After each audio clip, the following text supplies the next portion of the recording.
Fala Brasil, beleza? Tudo tranquilo? Professor Pagi mais uma vez aqui de volta no percurso educacional para mais uma aula de biologia. Hoje nós vamos falar de um assunto que não é muito claro a sua presença no Enem, porém é de suma importância que a gente conheça um pouco, porque ele conversa muito com a fisiologia humana. A fisiologia humana é uma parte da biologia que é muito cobrada nas provas do Enem. E para a gente entender direitinho como que os órgãos e os sistemas funcionam, é importante a gente conhecer sobre os tecidos que constituem esses órgãos. Hoje eu vou começar a falar da histologia. Histologia, que é a ciência que estuda os tecidos. Vem comigo. A gente então classifica, a gente organiza essa parte da biologia, intitulada de histologia animal, porque esses tecidos, eles não só se apresentam no ser humano, o organismo que a gente mais conhece, mas também em outros animais. Como a gente já estudou a zoologia, que é o estudo dos animais invertebrados e vertebrados, a gente tem condição agora de reconhecer nesses animais os tecidos quando eles estão presentes. É importante a gente pensar que a presença e a complexidade dos tecidos, ela aumenta de acordo com a complexidade evolutiva que os animais apresentam, beleza? Então, olha só, histologia significa, então, união de duas palavras, histós, tecidos, e logos, estudo. Portanto, aqui a gente vai focar o nosso estudo nos tecidos animais.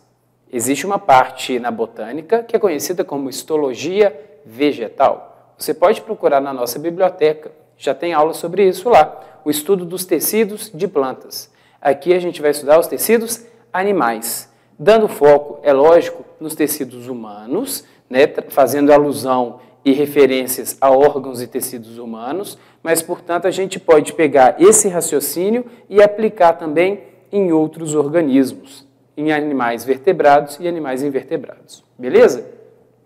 Por que é importante estudar tecidos? Vem aqui comigo.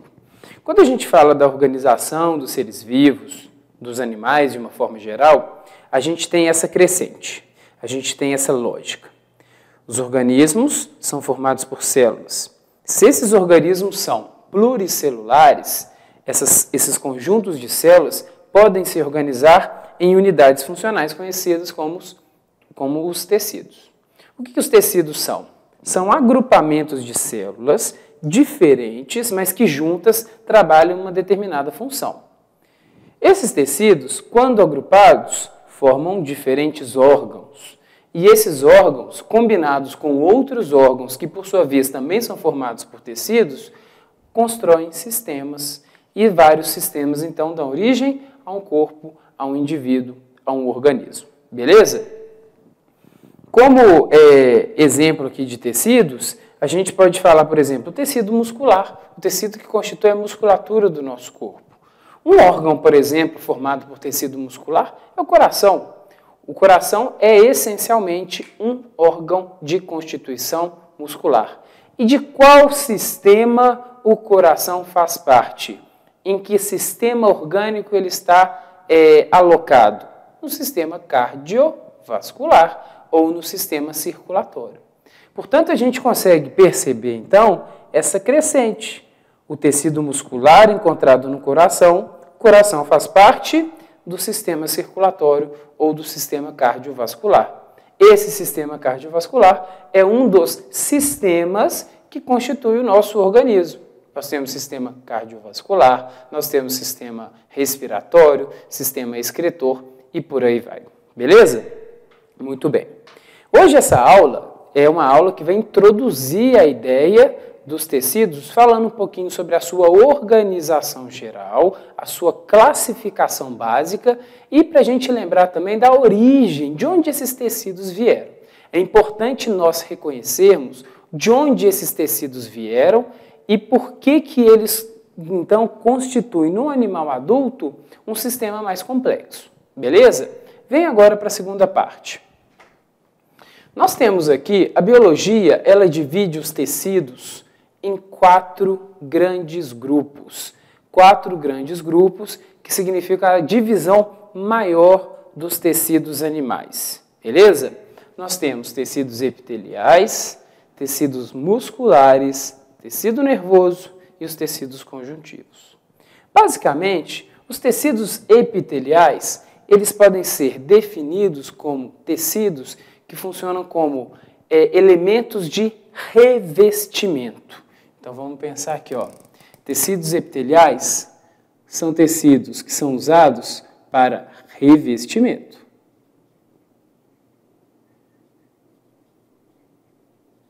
Pessoal, o revestimento é uma camada de proteção. E esse revestimento ele pode tanto ser externo quanto interno. Por exemplo, a nossa pele é um tecido ou é um órgão? Vou dar um tempinho para você pensar. Pensou? Se você respondeu tecido, você errou. Na verdade, a pele é um grande órgão. É o maior órgão que a gente tem no nosso corpo. Uma pessoa, em média, tem 14 quilos de pele. Imagina, se tirar a sua pele, você vai perder 14 quilos de massa. Tá? Algumas pessoas têm mais pele que outras, né? Outras pessoas têm menos pele, mas a média é mais ou menos de 14 quilos. Então, nós temos pele como sendo o nosso maior órgão. Então, esse órgão pele, na verdade, como a gente pensou ali nos níveis de organização, ele vai ser formado por vários tecidos. Olha, o órgão pele é formado por vários tecidos. Que tipo de tecido que será que a gente encontra na pele? É importante a gente saber? Sim, é importante a gente perceber e entender esses tecidos. Por exemplo, o que está por fora da nossa pele, o que reveste a nossa pele e, portanto, nos protege é um tecido epitelial. Tecido epitelial de revestimento. Pensa comigo, como que esse tecido epitelial de revestimento ele deve ser? Ele deve ser um tecido que seja resistente à tração mecânica. Ele tem que ser resistente ao atrito. Ele tem que ser resistente, né, às condições ambientais, para que ele possa fornecer proteção. Então, a gente vai esperar que as células que constituem esse tecido são células bastante unidas umas às outras. Isso é uma característica do tecido epitelial. O que a gente vai fazer é entender, a partir da sua função, as características que nós devemos buscar em cada tecido. Um tecido que serve para proteção é um tecido coeso. E essa coesão ela é fundamental para impedir que coisas ruins lá do mundo externo entrem no nosso corpo, como, por exemplo, bactérias, fungos e outros micro-organismos. Beleza? Então, nós temos tecido epitelial de revestimento. Temos um outro tipo de tecido epitelial também, muito importante, que são os tecidos epiteliais glandulares.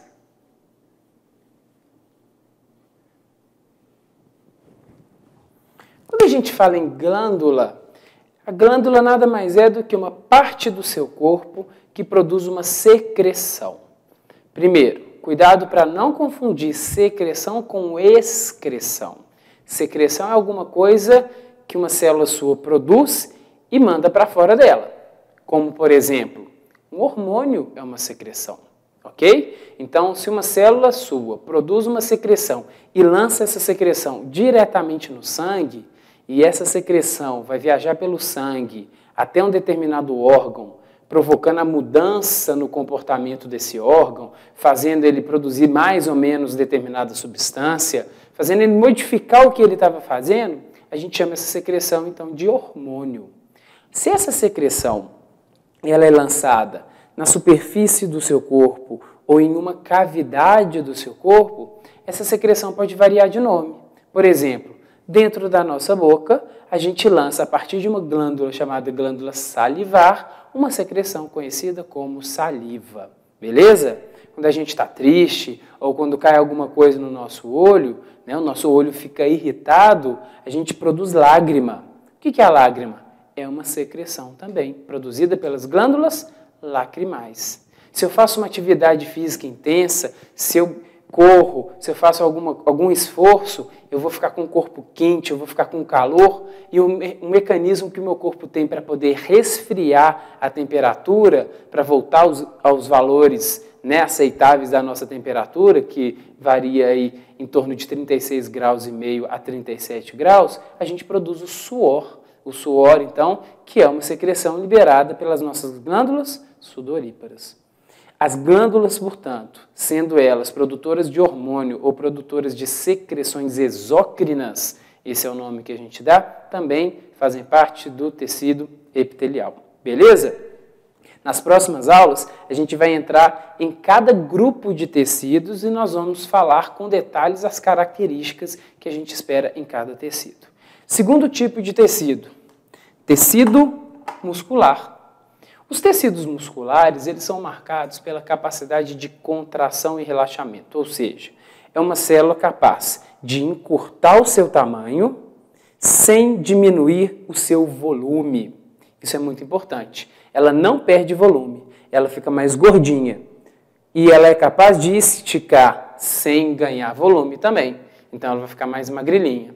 É como se fosse uma célula contraída desse tamanhozinho e essa mesma célula relaxada bem maior. Percebam que pelo desenho eu tentei manter o volume total da célula constante. O que aconteceu foi somente a aproximação dos extremos da célula ao centro. Isso aqui é um movimento de contração e relaxamento. Quem faz isso? O tecido muscular, ok?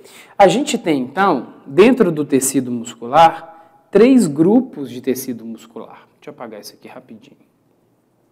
Nós temos 3 grupos de tecidos musculares com 3 diferentes características.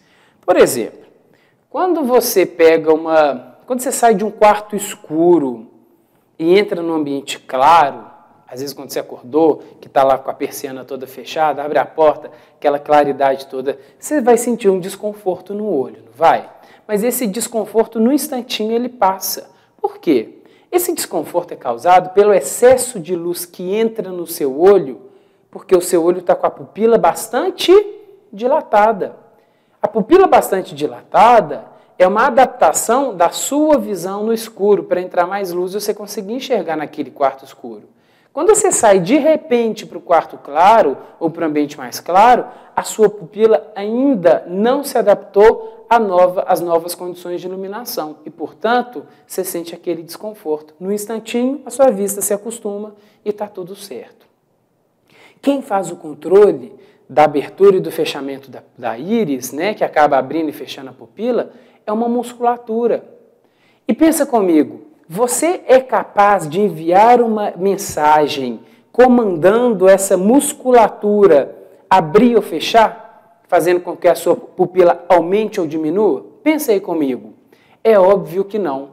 A gente não tem controle da musculatura da íris. São os músculos ciliares, que ficam atrás da íris, que é essa parte coloridinha do nosso olho. A gente não tem controle disso. Portanto, existe um tipo de musculatura no meu corpo que eu não tenho controle voluntário. O meu cérebro controla isso, sim, mas isso não passa pela nossa vontade. Isso significa, então, que existem outros músculos que seguem esse mesmo padrão, o padrão de contrair e relaxar sem o meu controle consciente. O músculo, por exemplo, que está ali debaixo da íris, né, seria um músculo ciliar, é um tipo de músculo que a gente chama de musculatura lisa.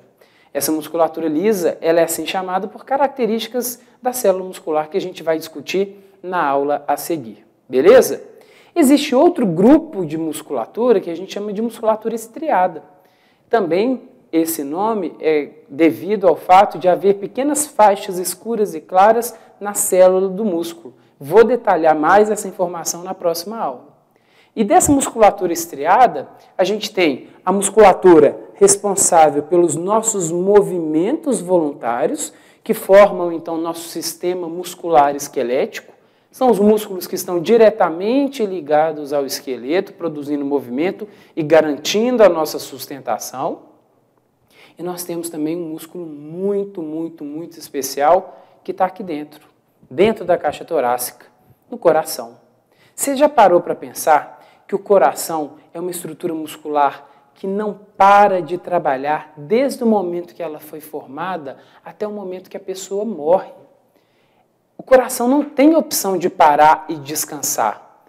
Assim como você para e descansa depois de um jogo de futebol, de vôlei, de basquete, de corrida, de natação, de atividade física. O coração simplesmente não pode se dar o luxo de parar. Por essa razão, ele é feito de um tecido exclusivo, um tecido que garante o funcionamento o tempo todo. Beleza? Então, a gente vai ter musculatura lisa, musculatura esquelética estriada ou estriada esquelética e musculatura cardíaca estriada. São os 3 tipos de tecidos musculares.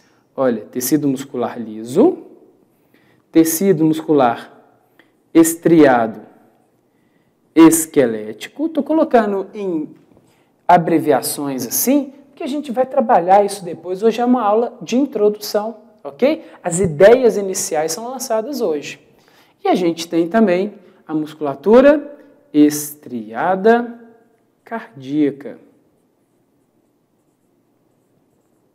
Então, são os 3 tipos de músculo que a gente tem. Continuando. Nós temos também um grande grupo de tecidos, né, que é o tecido nervoso. Olha que interessante. Tecidos musculares e nervosos são exclusivos para os animais. Tecido de revestimento, você vê em planta.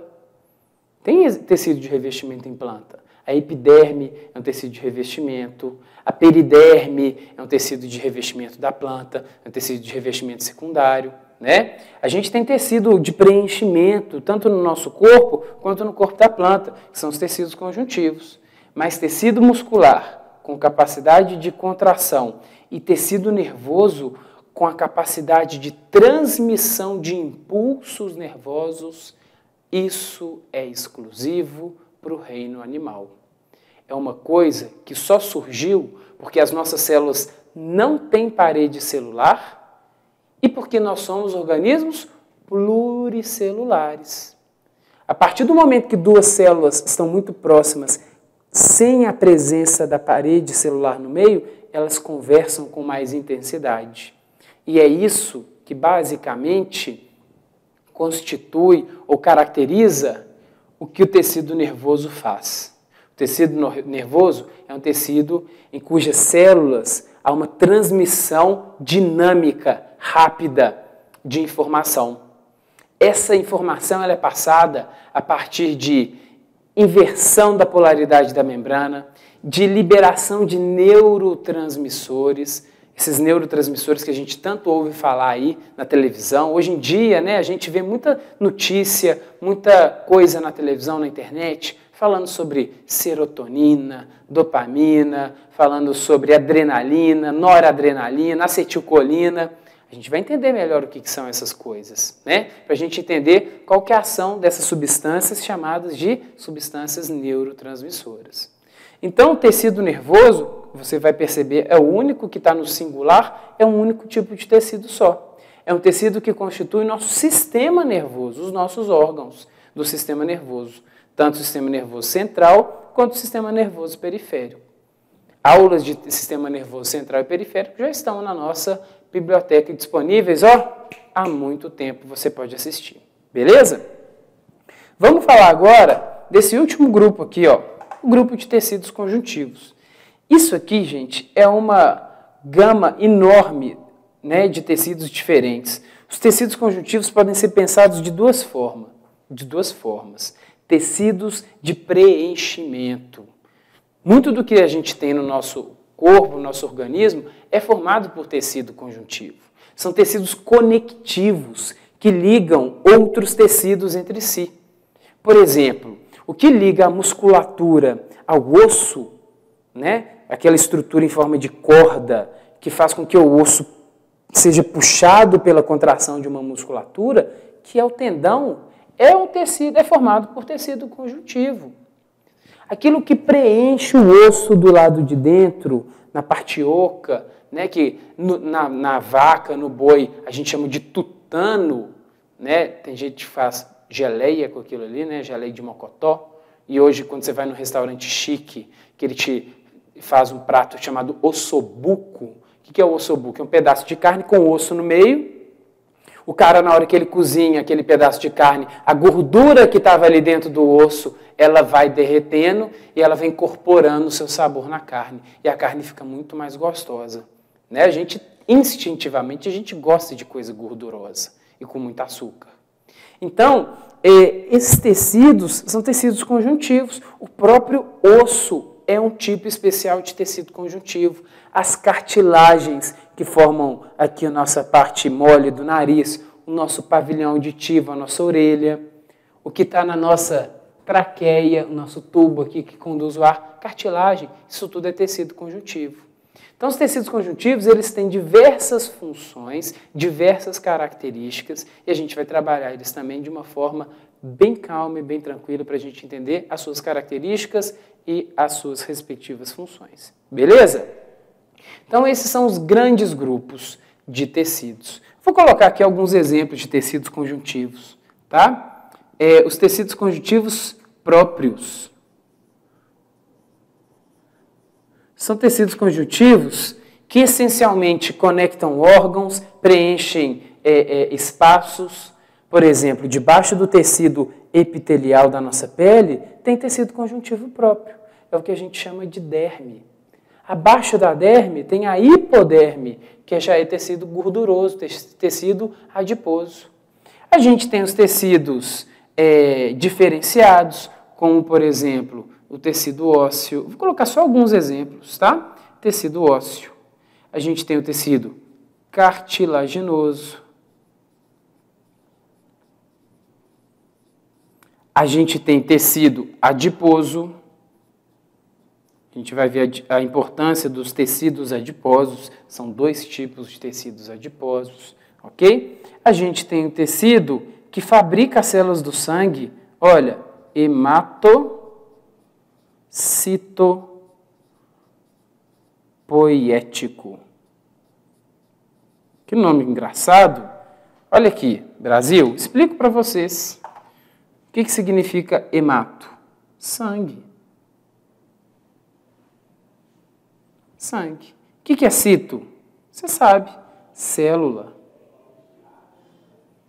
E poiesis significa produção. Olha que legal o nome, então, desse tecido. Tecido que produz as células do sangue. Perfeito? Então, aqui a gente tem uma pequena demonstração de tantos tecidos conjuntivos que a gente tem, cada um com a sua importância. Beleza? Então, esses 4 grupos de tecidos vão ser, nas próximas aulas, trabalhados com mais detalhes, com aquilo que você precisa saber.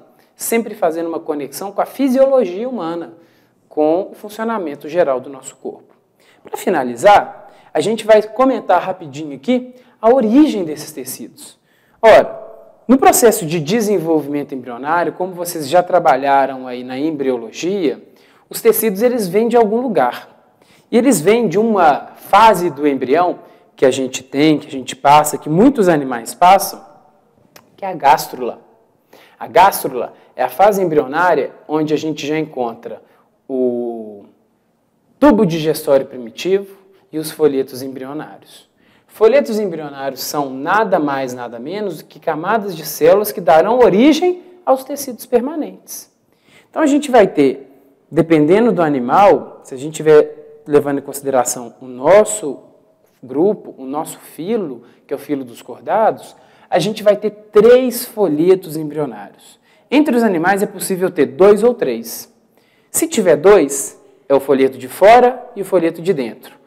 Ecto para fora e endo para dentro. Agora, se tem 3, você vai ter um do lado de fora, um do lado de dentro e um no meio. É o nosso caso. Ectoderma, folheto embrionário externo, mesoderma, folheto embrionário intermediário e o endoderma, o folheto embrionário interno. Se isso aqui fosse, então, a representação de uma seção da gástrula, que eu não desenhei ela toda, ela continuaria aqui, por exemplo, formando aqui aquela estrutura, a gente teria aqui 3 camadas de células. Qual que seria a ectoderma? A ectoderma é mais de fora, essa aqui, que eu estou colorindo de marrom. Se você voltar nas nossas aulas de embriologia, lá com o professor Murilo, você vai ver com detalhes quais são os tecidos que a ectoderme forma. Essa aula, portanto, pessoal, ela é essencial, é um pré-requisito para que você possa acompanhar essas aulas aqui, A partir, então, dessa série de células, de aulas de tecidos, aulas de histologia, você primeiro precisa assistir a embriologia, tá? Então, aproveita esse tempo aí de uma semana para outra, que eu vou gravar a próxima aula, já assiste as 6 aulas de embriologia que o professor Murilo tem ali na biblioteca. É na biblioteca, né, produção? Então, você vai lá na biblioteca, procura o professor Murilo. O professor Murilo já gravou a embriologia incompleta. Você vai, então, assistir às aulas de embriologia, vai estudar bem essa parte, porque senão isso aqui, ó, você não vai conseguir entender direito, tá? Essa parte aqui, ó, ectoderma, tá vendo? De marrom, olha aqui, ectoderma. A mesoderme, ela aparece no meio. Então, essa camada aqui de células, que eu não dividi para ficar mais claro da gente ver. Olha, estou colorindo aqui com algumas bolinhas vinho. Olha aqui. Essa seria a mesoderme. Ok? Está no meio, é a camada intermediária. Lá na aula de embriologia, você vai ver que essa mesoderme pode formar celoma, que é uma cavidade corporal. Ela pode não formar celoma. Então, é importante você revisar esses conteúdos. Mesoderme. E mais internamente, limitando esse espaço central aqui, que corresponderia ao tubo digestório primitivo, o arquêntero, a gente tem a endoderme. Estou colorindo de um jeito diferente aqui para você conseguir diferenciar as 3. Olha lá. Então, a endoderme aqui, meso e ecto. Por que eu estou falando de folhetos embrionários? É porque são eles a origem dos tecidos. Ou seja, de onde que veio o tecido nervoso? De onde veio o tecido muscular? De onde veio o tecido conjuntivo? Para você responder essa pergunta, você precisa assistir às nossas aulas de embriologia. Ok? Muito bem, pessoal. Então, essa foi a primeira aula, a aula introdutória. Na aula que vem, a gente começa a trabalhar grupo a grupo as categorias dos tecidos. Beleza? Valeu, um abraço e até mais.